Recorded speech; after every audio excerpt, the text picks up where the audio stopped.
We turn now to male infertility. It is an affliction that many struggle with in silence, and we could be headed toward a crisis. Researchers have found that male sperm count has plummeted by 50% since the 1970s. But why? ABC's Trevor Ault has this report. There are many ways to measure a man. Brian Mazza, an entrepreneur and fitness influencer featured twice on the cover of Men's Health Mexico, checks a lot of the traditional boxes. But on this day back in December, as Brian finished a 50-mile ultra marathon, he was thinking about something that at one time made him feel like less of a man. Thank you guys so much for the support. We raised over $63,000. That money will go toward fertility treatments for families struggling to conceive, an issue that pushed Brian and his wife Chloe's marriage to its limits, as Brian learned he was the problem. It was really hard until then when we finally got checked and it was like, the record stopped and it was like, time out, guys. We have a larger issue here and it's with Brian. How did you feel when you got that news? It was really hard for me to look at myself in the mirror and be like, wow, I have this issue. I don't know why I have this issue. What's going on? What's contributing to it? I didn't fully understand it because no guys ever talk about it. I didn't know any other guy who had this issue. So I didn't know who to turn to. Like many men, Brian at first kept his fertility struggles a secret, not even telling his own family out of a deeper sense of shame or fear. But eventually, he and Chloe decided it was time to open up, sharing their struggles on social media. It was really remarkable how many guys reached out to me on social saying, I'm going through the same thing. I feel the same way. In fact, a male factor is identified in 35% of couples with infertility. But let's face it, talking publicly about your sperm can often be awkward or taken as a joke. Brian is making it his mission to destigmatize the topic, something many scientists are in favor of. You know, you'd go to a cocktail party. You'd talk about, oh, I went to the doctor, I got a high cholesterol, I better not eat this dip, right? But you wouldn't say, oh, I went to the doctor and my sperm count is low. I think getting this discussion out there is a good thing.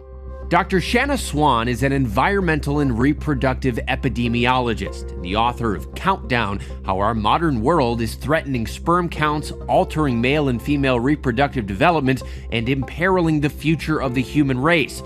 Her team collected and analyzed nearly 200 studies of more than 40,000 men, and they found in Western countries from 1973 to 2011, the average sperm count decreased from 99 million per milliliter to 47 million, a drop of more than 50%, and a pace that, if it were to continue, could have an enormous impact. Is that as alarming as it would seem to be? It's very alarming. It sounds like a lot of sperm, 47 million. But actually, once that drops below 40, we see sharp drops in fertility. What do you think this means for the future of human reproduction? It's going to take longer and longer to conceive a pregnancy. More and more people have to go to assisted reproduction, which is already happening. And fewer men are going to have adequate sperm of the quality needed for sperm banks. And that's happening as well. Multiple factors may be causing these trends, and they are very much up for debate, but they generally fall under two categories: lifestyle and environment. Things like smoking, drinking, stress, obesity, and age have all been shown to potentially affect fertility, but Dr. Swan says certain chemicals pervasive in our environment are also having an impact. They're called endocrine disrupting chemicals.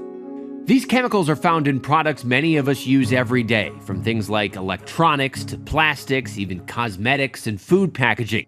Dr. Patricia Hunt, a geneticist at Washington State University, studied their impact and their prevalence.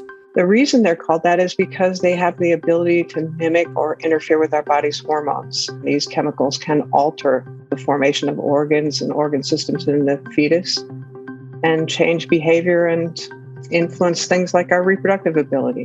Is it even possible to avoid them, or are they that pervasive that it's kind of a foregone conclusion? It is impossible to avoid them.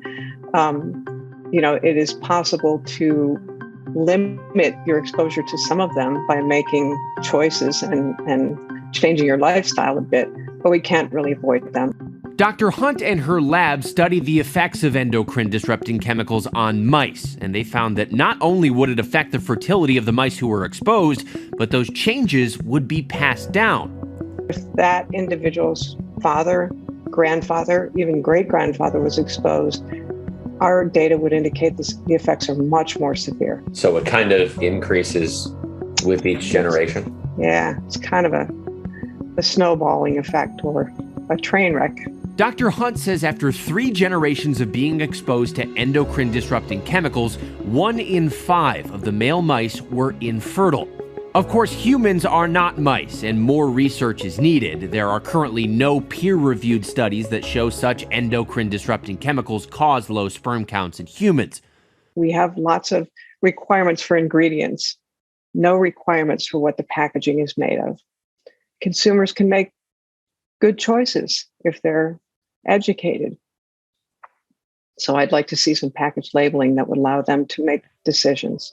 But regardless of the cause, a growing number of men like Brian Mazza are grappling with infertility, what it means for their families, and how they see themselves. To a man finding out today that he is the cause of fertility problems in his relationship, what would your message be to him? My message would be very simple to him, that you're not less of a man. You're not less of anything you think you are or what anyone is saying. So now let's identify those issues and just know that there is help along the way that can give you some hope and that can assist you in achieving your dreams as being a dad. And there is help. Today, in vitro fertilization accounts for as much as 3% of births in the US and Europe. And while Brian and Chloe acknowledge it can be expensive and it isn't always successful, Hey guys, give me that. Hey. it's allowed him to become the father of 2 beautiful boys.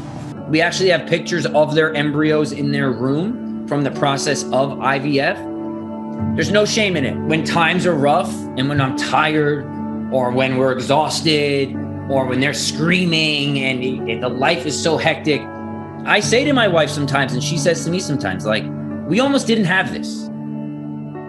For ABC News, I'm Trevor Ault in New York. Hi everyone, George Stephanopoulos here. Thanks for checking out the ABC News YouTube channel. If you'd like to get more videos, show highlights, and watch live event coverage, click on the right over here to subscribe to our channel, and don't forget to download the ABC News app for breaking news alerts. Thanks for watching.